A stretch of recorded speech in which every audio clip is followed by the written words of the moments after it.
Chapter 19. Sodom and Gomorrah destroyed. That evening the two angels came to the entrance of the city of Sodom. Lot was sitting there, and when he saw them, he stood up to meet them. Then he welcomed them and bowed with his face to the ground. "My lords," he said, "come to my home to wash your feet and be my guests for the night. You may then get up early in the morning and be on your way again." "Oh, no," they replied. "We'll just spend the night out here in the city square." But Lot insisted. So at last they went home with him. Lot prepared a feast for them, complete with fresh bread made without yeast, and they ate. But before they retired for the night, all the men of Sodom, young and old, came from all over the city and surrounded the house. They shouted to Lot, "Where are the men who came to spend the night with you? Bring them out to us so we can have sex with them." So Lot stepped outside to talk to them, shutting the door behind him. "Please, my brothers," he begged, "don't do such a wicked thing. Look, I have two virgin daughters. Let me bring them out to you, and you can do with them as you wish. But please leave these men alone, for they are my guests and are under my protection." "Stand back," they shouted. "This fella came to town as an outsider, and now he's acting like our judge. We'll treat you far worse than those other men." And they lunged toward Lot to break down the door. But the two angels reached out, pulled Lot into the house, and bolted the door. Then they blinded all the men, young and old, who were at the door of the house. So they gave up trying to get inside. Meanwhile, the angels questioned Lot. "Do you have any other relatives here in the city?" they asked. "Get them out of this place, your sons-in-law, sons, daughters, or anyone else. For we are about to destroy this city completely. The outcry against this place is so great it has reached the Lord, and he has sent us to destroy it." So Lot rushed out to tell his daughter's fiancés, "Quick, get out of this city. The Lord is about to destroy it." But the young men thought he was only joking. At dawn the next morning, the angels became insistent. "Hurry," they said to Lot. "Take your wife and your two daughters who are here. Get out right now, or you will be swept away in the destruction of the city." When Lot still hesitated, the angel seized his hand and the hands of his wife and two daughters and rushed them to safety outside the city, for the Lord was merciful. When they were safely out of the city, one of the angels ordered, "Run for your lives and don't look back or stop anywhere in the valley. Escape to the mountains or you will be swept away." "Oh, no, my lord," Lot begged. "You have been so gracious to me and saved my life, and you have shown such great kindness, but I cannot go to the mountains. Disaster would catch up to me there, and I would soon die. See, there is a small village nearby. Please let me go there instead. Don't you see how small it is? Then my life will be saved." "All right," the angel said. "I will grant your request. I will not destroy the little village, but hurry, escape to it, for I can do nothing until you arrive there." This explains why that village was known as Zoar, which means little place. Lot reached the village just as the sun was rising over the horizon. Then the Lord rained down fire and burning sulfur from the sky on Sodom and Gomorrah. He utterly destroyed them, along with the other cities and villages of the plain, wiping out all the people and every bit of vegetation. But Lot's wife looked back as she was following behind him, and she turned into a pillar of salt. Abraham got up early that morning and hurried out to the place where he had stood in the Lord's presence. He looked out across the plain towards Sodom and Gomorrah and watched as columns of smoke rose from the cities like smoke from a furnace.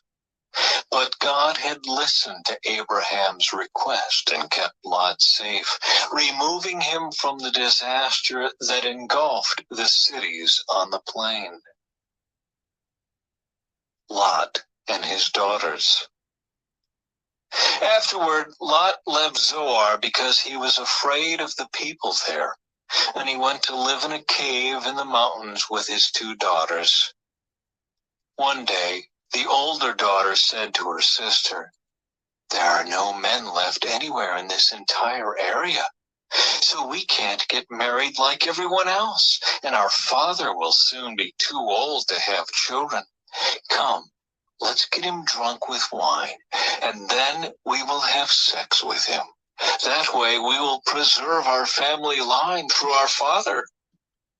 So that night they got him drunk with wine, and the older daughter went in and had intercourse with her father.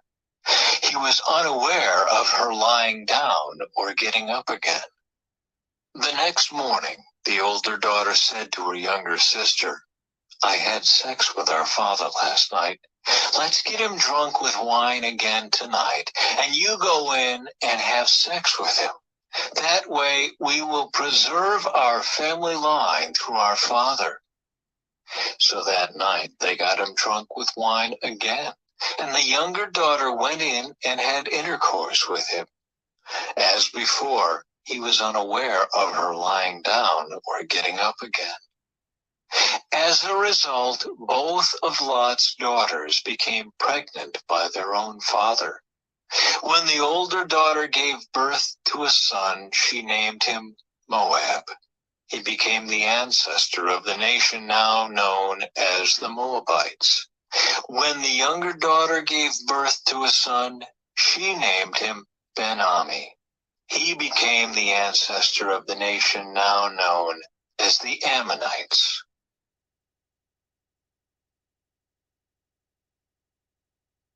Chapter 20. Abraham deceives Abimelech. Abraham moved south to the Negev and lived for a while between Kadesh and Shur, and then he moved on to Gerar. While living there as a foreigner, Abraham introduced his wife Sarah by saying, "She is my sister." So King Abimelech of Gerar sent for Sarah and had her brought to him at his palace. But that night God came to Abimelech in a dream and told him, "You are a dead man, for that woman you have taken is already married." But Abimelech had not slept with her yet. So he said, "Lord, will you destroy an innocent nation? Didn't Abraham tell me she is my sister?"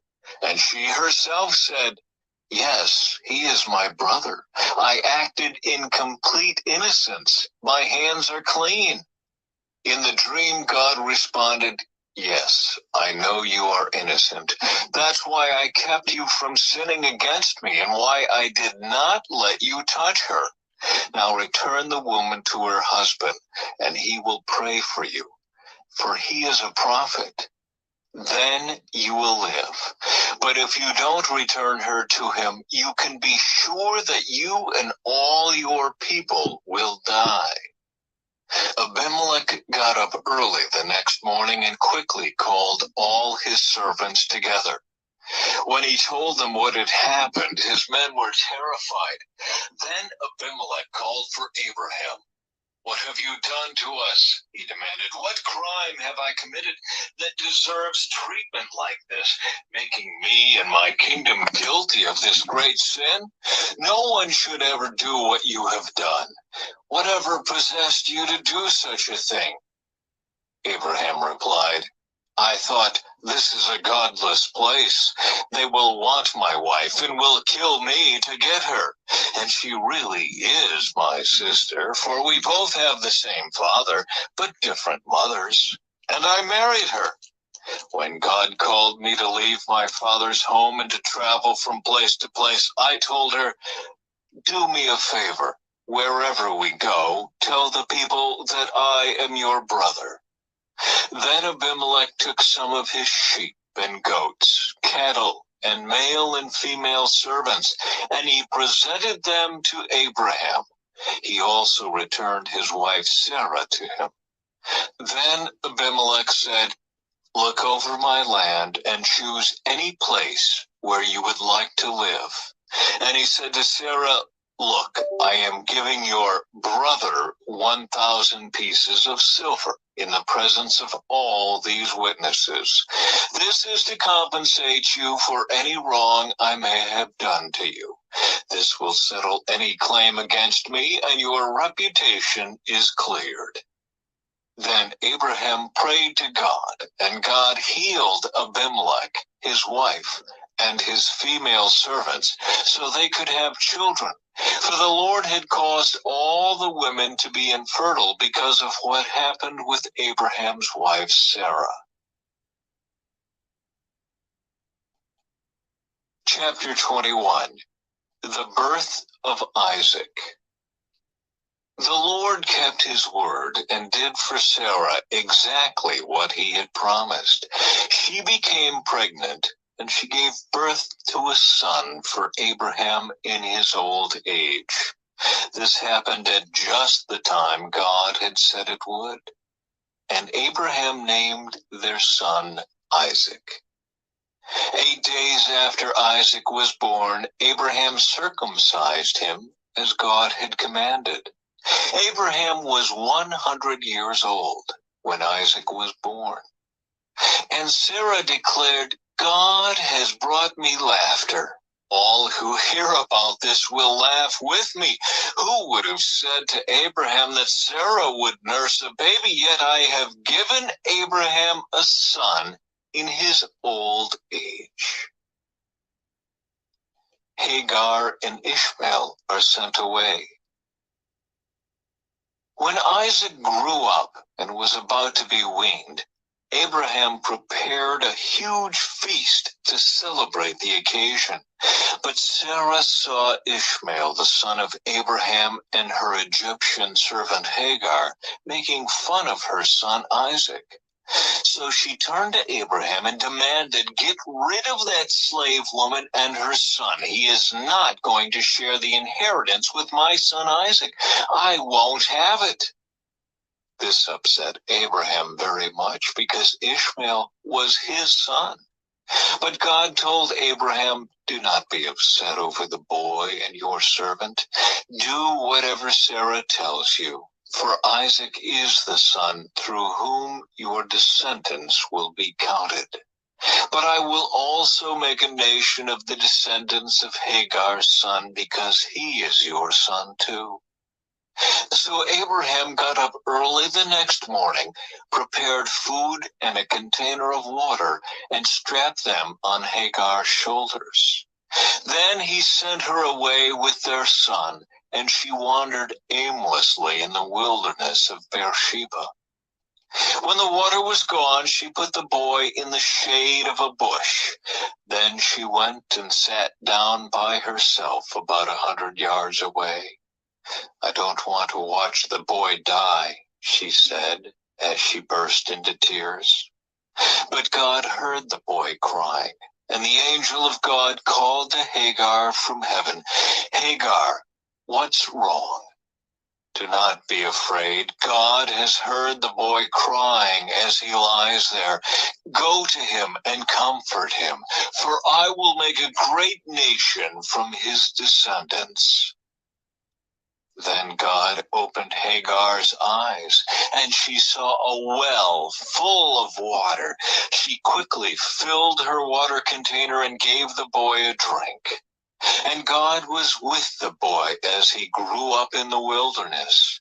He became a skillful archer, and he settled in the wilderness of Paran. His mother arranged for him to marry a woman from the land of Egypt. Abraham's covenant with Abimelech. About this time, Abimelech came with Phicol, his army commander, to visit Abraham. God is obviously with you, helping you in everything you do, Abimelech said. Swear to me in God's name that you will never deceive me, my children, or any of my descendants.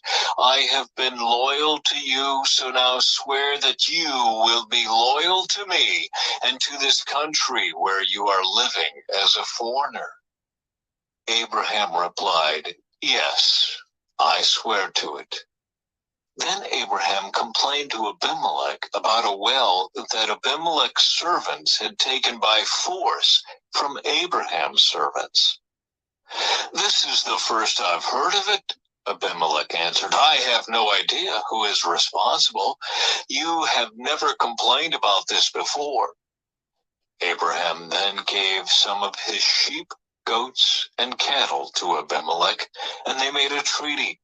But Abraham also took 7 additional female lambs and set them off by themselves.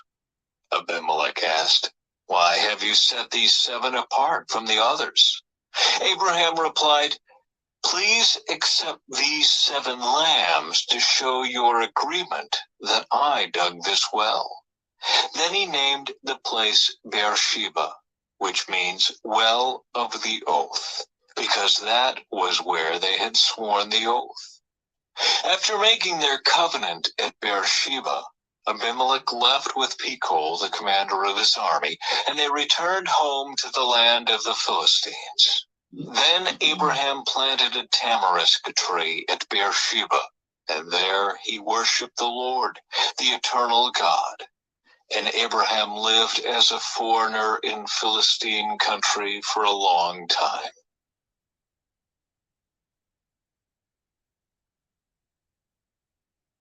Chapter 22. Abraham's faith tested. Sometime later, God tested Abraham's faith. Abraham, God called. Yes, he replied, here I am.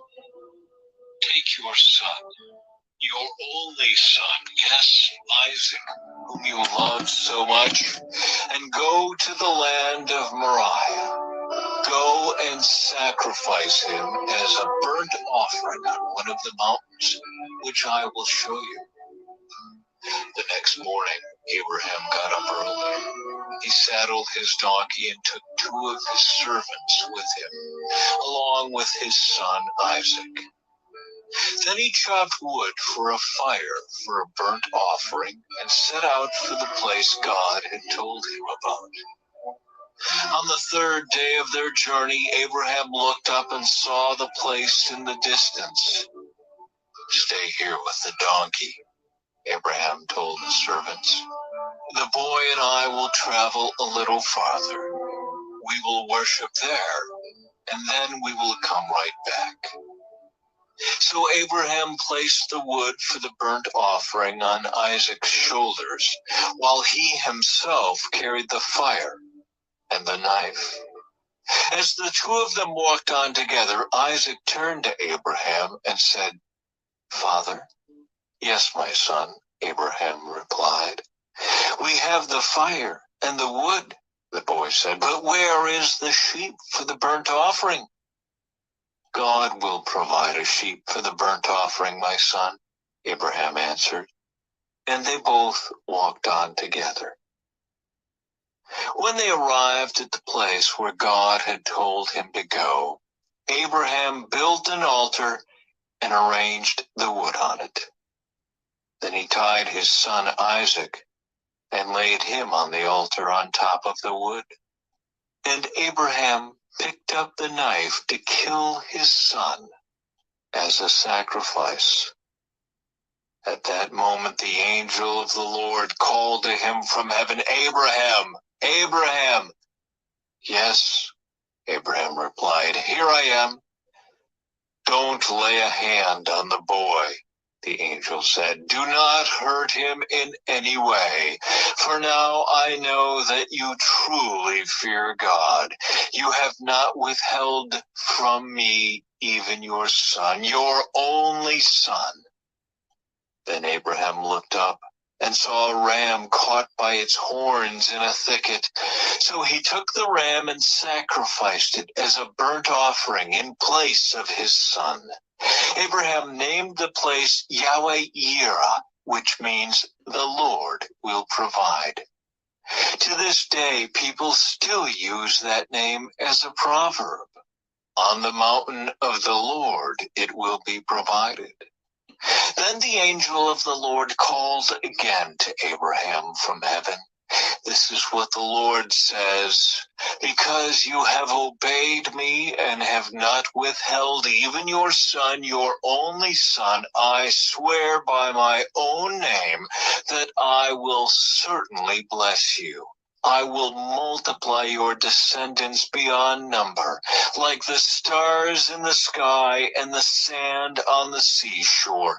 Your descendants will conquer the cities of their enemies, and through your descendants all the nations of the earth will be blessed, all because you have obeyed me.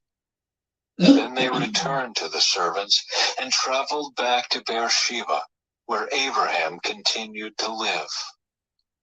Soon after this, Abraham heard that Milcah, his brother Nahor's wife, had borne Nahor 8 sons.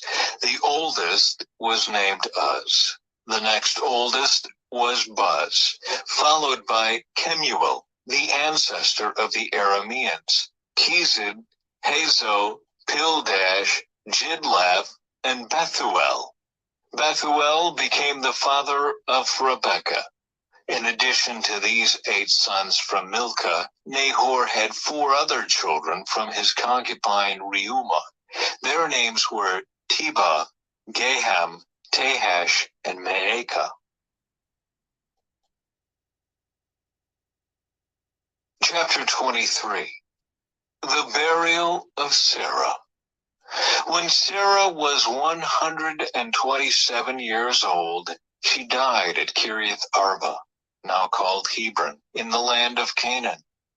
There Abraham mourned and wept for her. Then, leaving her body, he said to the Hittite elders, "Here I am, a stranger and a foreigner among you. Please sell me a piece of land so I can give my wife a proper burial." The Hittites replied to Abraham, "Listen, my lord, you are an honored prince among us. Choose the finest of our tombs and bury her there. No one here will refuse to help you in this way." Then Abraham bowed low before the Hittites and said, "Since you are willing to help me in this way, be so kind as to ask Ephron, son of Zohar, to let me buy his cave at Machpelah, down at the end of his field. I will pay the full price in the presence of witnesses, so I will have a permanent burial place for my family." Ephron was sitting there among the others, and he answered Abraham as the others listened, speaking publicly before all the Hittite elders of the town. "No, my lord," he said to Abraham, "please listen to me. I will give you the field and the cave. Here in the presence of my people, I give it to you. Go and bury your dead." Abraham again bowed low before the citizens of the land, and he replied to Ephron as everyone listened, "No, listen to me. I will buy it from you. Let me pay the full price for the field so I can bury my dead there." Ephron answered Abraham, "My lord, please listen to me. The land is worth 400 pieces of silver. But what is that between friends? Go ahead and bury your dead." So Abraham agreed to Ephron's price and paid the amount he had suggested, 400 pieces of silver, weighed according to the market standard. The Hittite elders witnessed the transaction. So Abraham bought the plot of land belonging to Ephron at Machpelah near Mamre. This included the field itself, the cave that was in it, and all the surrounding trees. It was transferred to Abraham as his permanent possession in the presence of the Hittite elders at the city gate. Then Abraham buried his wife Sarah there in Canaan, in the cave of Machpelah near Mamre, also called Hebron. So the field and the cave were transferred from the Hittites to Abraham for use as a permanent burial place.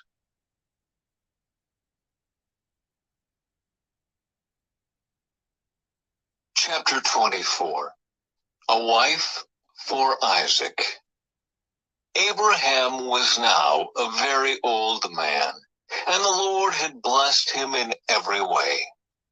One day Abraham said to his oldest servant, the man in charge of his household, "Take an oath by putting your hand under my thigh. Swear by the Lord, the God of heaven and earth, that you will not allow my son to marry one of these local Canaanite women. Go instead to my homeland, to my relatives, and find a wife there for my son Isaac."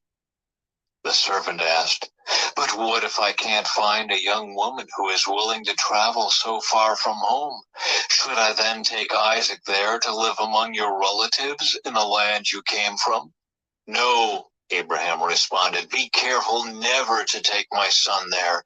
For the Lord, the God of heaven, who took me from my father's house and my native land, solemnly promised to give this land to my descendants. He will send his angel ahead of you, and he will see to it that you find a wife there for my son. If she is unwilling to come back with you, then you are free from this oath of mine, but under no circumstances are you to take my son there." So the servant took an oath by putting his hand under the thigh of his master Abraham. He swore to follow Abraham's instructions. Then he loaded 10 of Abraham's camels with all kinds of expensive gifts from his master, and he traveled to distant Aram Naharaim.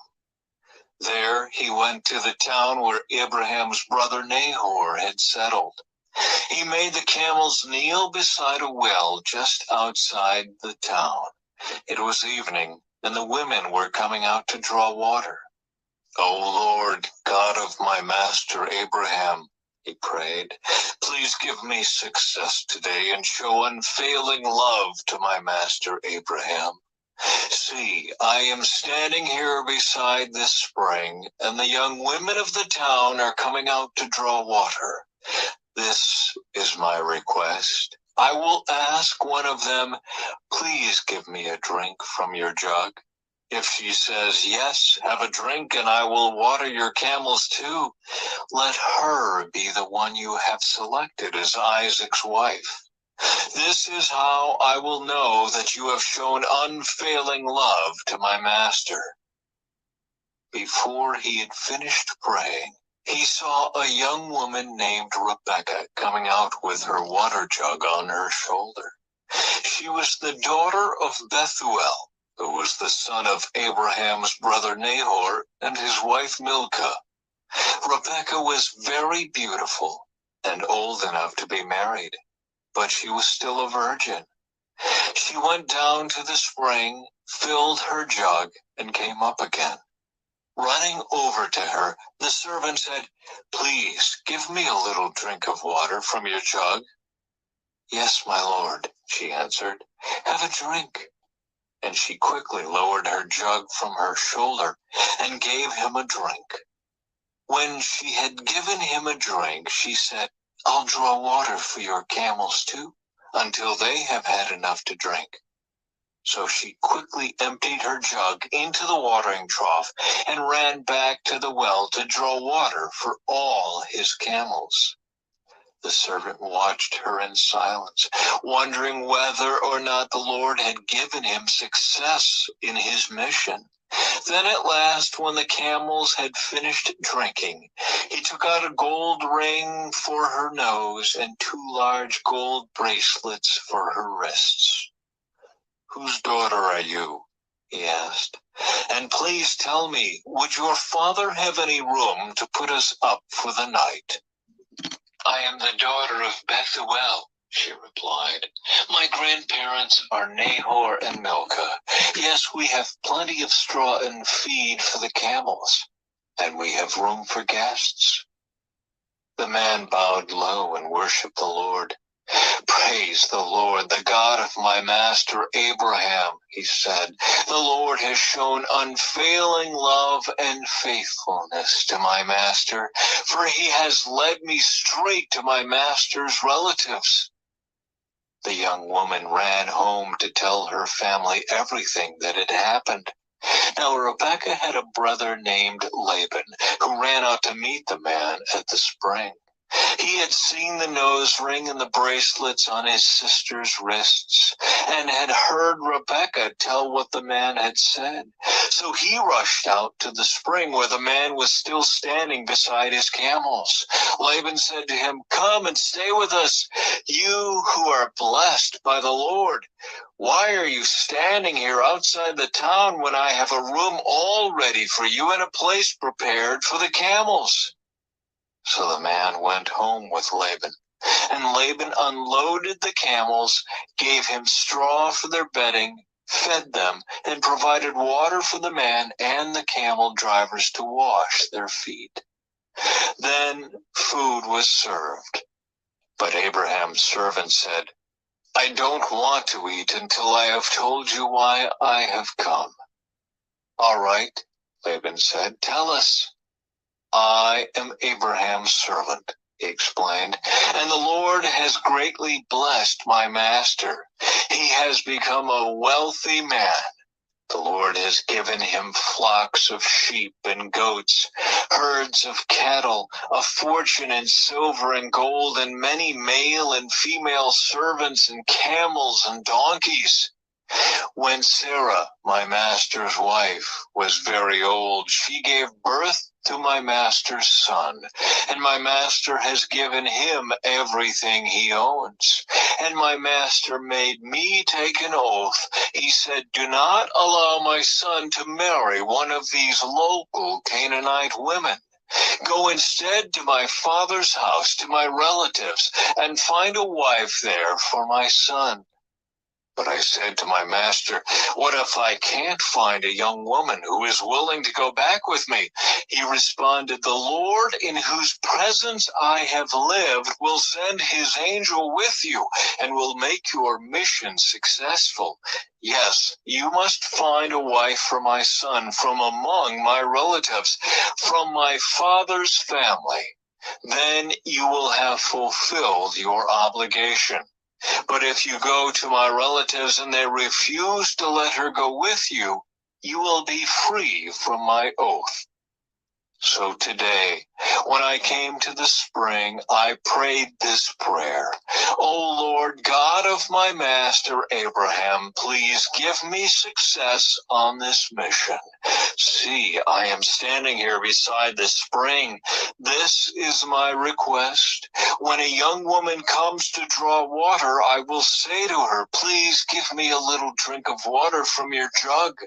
If she says, Yes, have a drink, and I will draw water for your camels too, let her be the one you have selected to be the wife of my master's son. Before I had finished praying in my heart, I saw Rebekah coming out with her water jug on her shoulder. She went down to the spring and drew water. So I said to her, Please give me a drink. She quickly lowered her jug from her shoulder and said, Yes, have a drink and I will water your camels too. So I drank, and then she watered the camels. Then I asked, Whose daughter are you? She replied, I am the daughter of Bethuel, and my grandparents are Nahor and Milcah. So I put the ring on her nose and the bracelets on her wrists.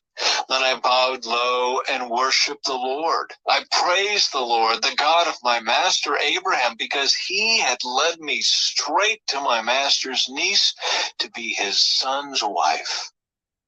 So tell me, will you or won't you show unfailing love and faithfulness to my master? Please tell me yes or no, and then I'll know what to do next.